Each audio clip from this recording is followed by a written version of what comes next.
자주 출제되는 핵심 이론 토목기사 측량 보도록 하겠습니다. 5번째입니다.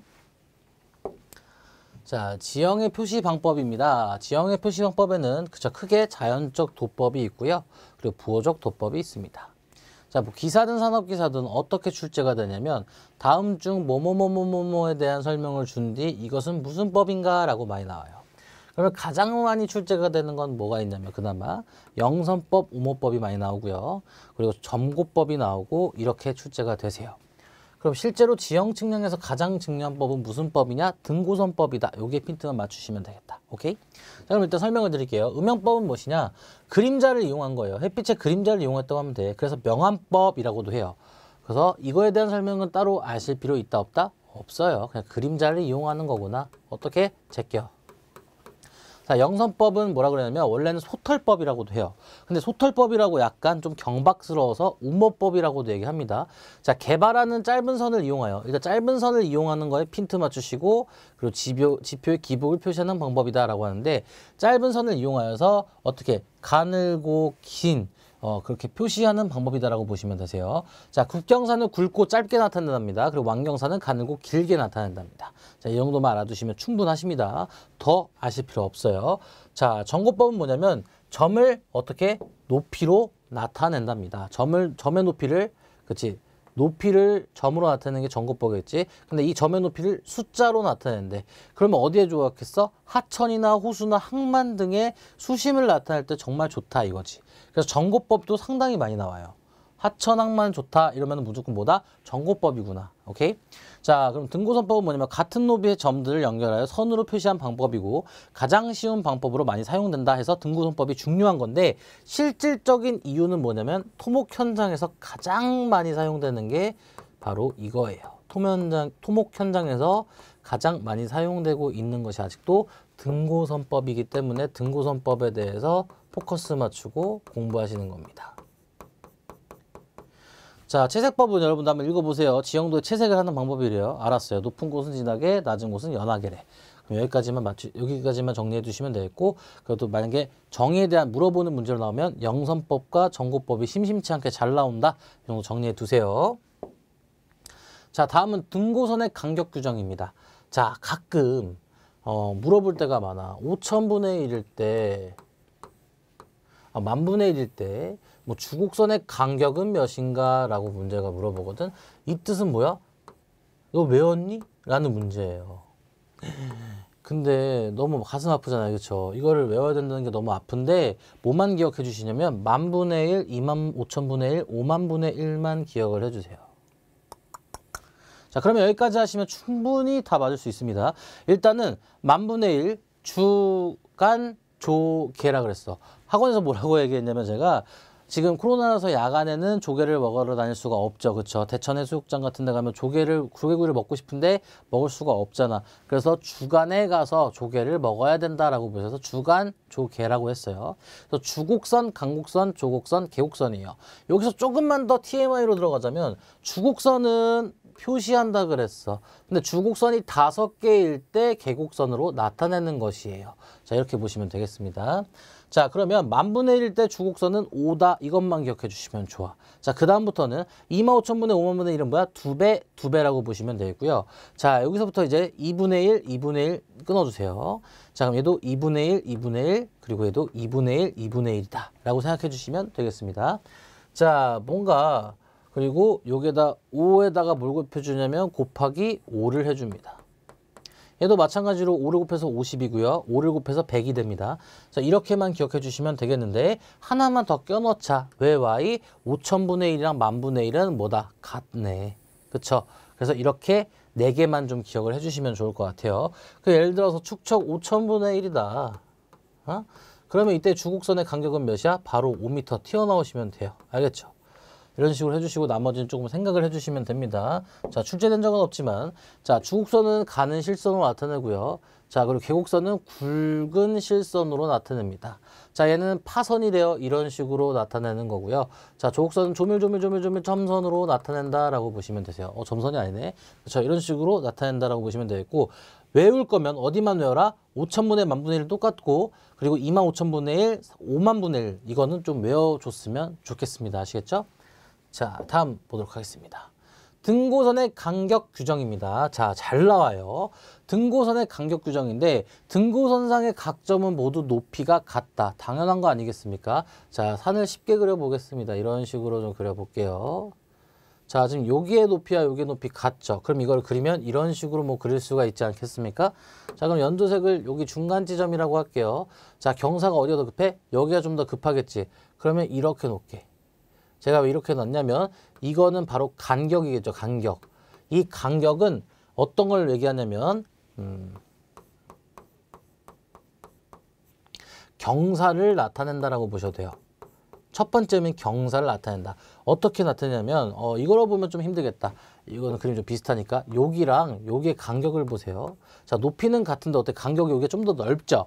간격이 넓으면 넓을수록 완경사고요. 간격이 좁으면 좁을수록 급경사라고 기억을 해주셔야 되세요.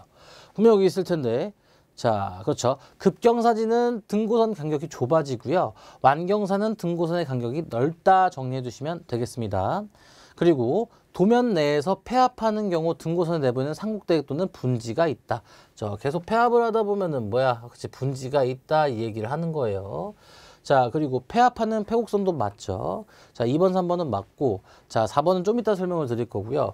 일단은 또 설명을 드릴 게 뭐가 있냐면, 자, 여러분 여기서부터 여기까지가 8m래요. 자, 그럼 이 간격이 나타내는 건 경사를 나타내는 것도 맞지만 결국에 실질적으로 뭘 나타내는 거야? 높이를 나타내는 거구나가 중요한 거예요. 아, 이 등고선의 간격은 뭐라고요? 높이를 나타내는군. 정리해 주시면 좋겠습니다. 자, 그리고 좀 더 지워버리겠습니다.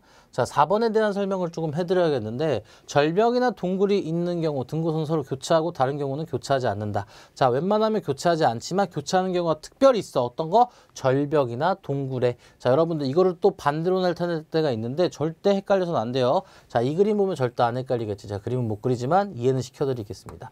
자, 이게 절벽이 있다고 가정을 할게요. 그러면 이 초록색 지점과 이 파란색 지점에 대해서 조금 여기를 그려보자면 파란색이 분명히 이렇게 있을 겁니다. 맞죠? 그리고 이 초록색은 어떻게? 여기가 지금 겹치잖아. 그치? 그럼 약간 이렇게 겹쳐서 그리는 게 좋겠지. 자, 교차하면 교차하지 않습니까? 교차하죠.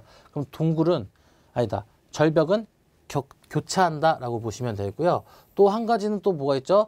절벽이 아니라 그치? 동굴이 있죠. 이제 진짜 동굴 해야지. 자, 이런 식으로 동굴이 있다고 가정을 할게요. 자, 산입니다. 그렇게 안 보이지만. 자, 그러면 얘를 빨간색으로 여기를 나타내고 파란색으로 여기를 나타내 보겠습니다. 자, 일단은 초록색 여기 부분부터 그려보면 분명히 이렇게 크게 그려져 있을 거예요. 자, 그리고 파란색은 어떻게 되겠어? 한 이 정도 차지하고 있겠군. 근데 빨간색은 심지어 얘가 밑에 있음에도 불구하고 뭐 때문에? 동굴 때문에 이 정도 이렇게 겹칠 수가 있다 이 말이지. 그러면 동굴이랑 절벽은 외워두세요. 뭐라고? 교차한다. 동굴이랑 절벽은 등고선은 서로 교차한다 기억을 해주시면 좋겠습니다. 아시겠죠? 자, 그리고 다음 일반적으로 산 꼭대기가 산 밑은 산 중턱보다 완경사이다. 즉 등고선의 간격은 산 꼭대기가 산 밑에서는 넓고 즉 산 밑에서 넓다는 얘기는 뭐야? 완경사라는 거고 산 중턱이 좁다. 즉 산 중턱이 더 급경사다. 이 얘기를 봐도 되겠죠? 자, 그리고 등고선은 능선, 계곡선과 직각으로 교차한다. 이거는 좀 이따 지성선에서 좀 더 자세히 설명을 드리겠습니다. 교차한다는 거 여러분들 기억을 해두시고요. 등고선 간의 최단거리의 방향은 그 지표면의 최대 경사선이라고 한다라는 거예요. 최대 경사선. 잘렸어요. 최대 경사선이라고 한다라고 보시면 돼. 여러분들 이것도 지성선에서 같이 설명을 드릴게요. 자, 다음 바로 넘어가겠습니다. 자, 지성선이 나와 있어요. 지성선은 일단 뭘 동그라미 치시냐면 지형의 골격을 나타내는 선이다라고 보시면 돼. 그래서 지형선을 쉽게 나타낼 거면 어떻게 나타내면 등고선을 자, 이런 식으로 그리고 이런 식으로 그리고 이런 식으로 나타내시면 되겠다. 자, 여기는 우리를 뭐라고 하냐면 능선이라고 합니다. 능선. 그래서 수직이라다 이게 수직이거든. 능선.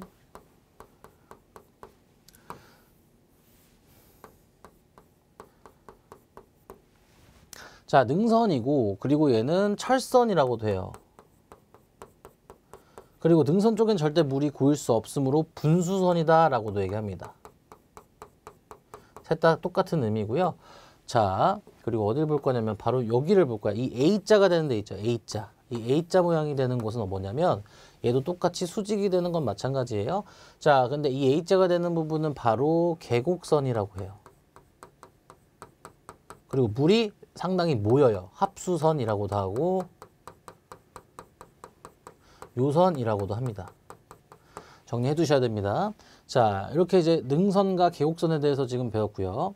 자, 이게 존재하는구나, 지성선에. 오케이. 그럼 최대 경사선 유화선이라고 되어 있어요. 지표의 경사가 최대로 되는 방향을 표시한 선이라고 되어 있는데 다 지우고 한번 지어보겠습니다. 자, 물이 모이는 선이에요, 얘는.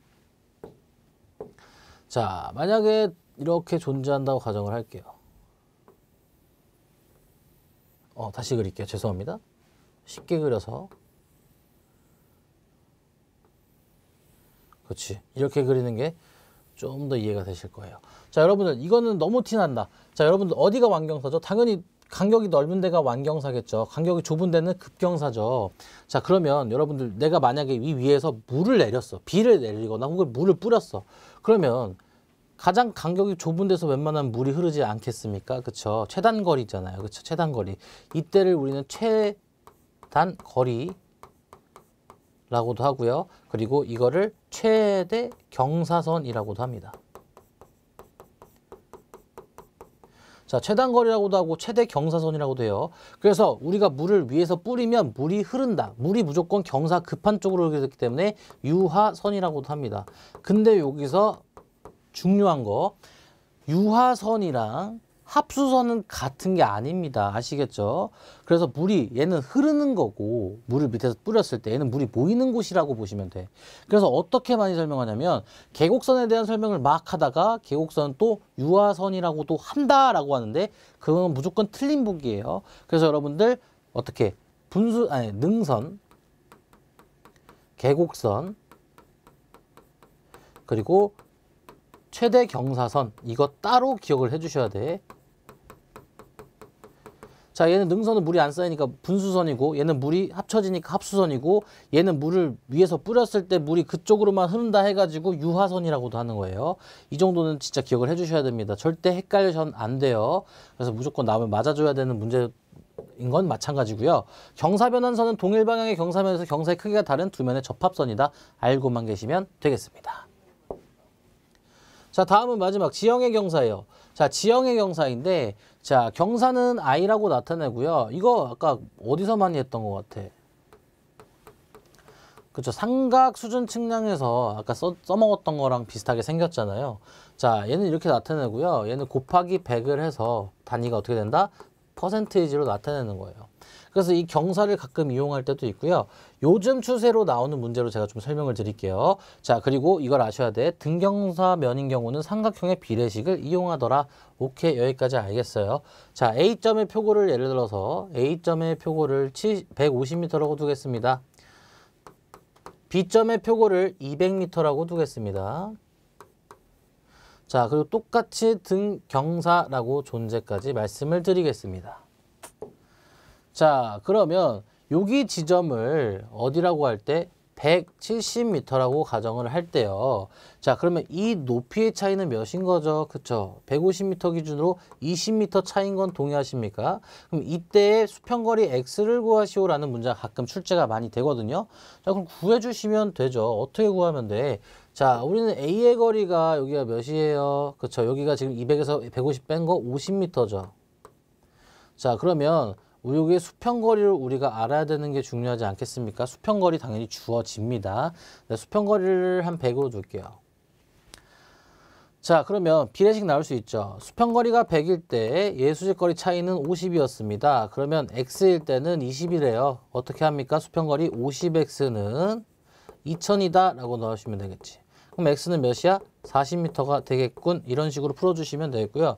사실 이렇게 출제가 되다가 조금 더 출제가 잘 되는 게 있어요. 어떤 거? 바로 축척을 사용하는 문제가 나올 때가 있습니다. 1대 5만이랍니다. 이때 도상의 거리가 1cm일 때 그러면 이때 주곡선의 간격으로 해가지고 뭐다? 경사 i를 구하시오라는 문제가 가끔 출제가 될 수가 있어요. 한번 볼까? 자, 일단은 도상의 거리가 1cm래. 자, 5만에다가 뭘 곱해주면 되겠어? 1cm 곱해주면 몇이야? 5만 cm가 되겠다. 자, 이것은 미터로 고치면 500m가 되겠군. 자, 도면상의 평면상의 거리이기 때문에 D가 뭐라는 거야? 500m라는 걸 알고 있어야 됩니다. 자, 여기서 뇌정지 걸리지 마시고 아까 제가 쉽게 암기하는 방법 기억하시죠? 자, 1대 5만일 때 주곡선이라고 얘기했기 때문에 주곡선이라는 것은 5만일 때 몇이었어? 20이었단 말이에요. 높이를 얘기하는 거잖아. 그쵸? 간격은. 자, 그럼 500분의 20이겠군. 곱하기 100을 해줘서 몇 퍼다? 경사가 4%다. 이런 식으로 구해주시는 게 요즘 트렌드긴 해요.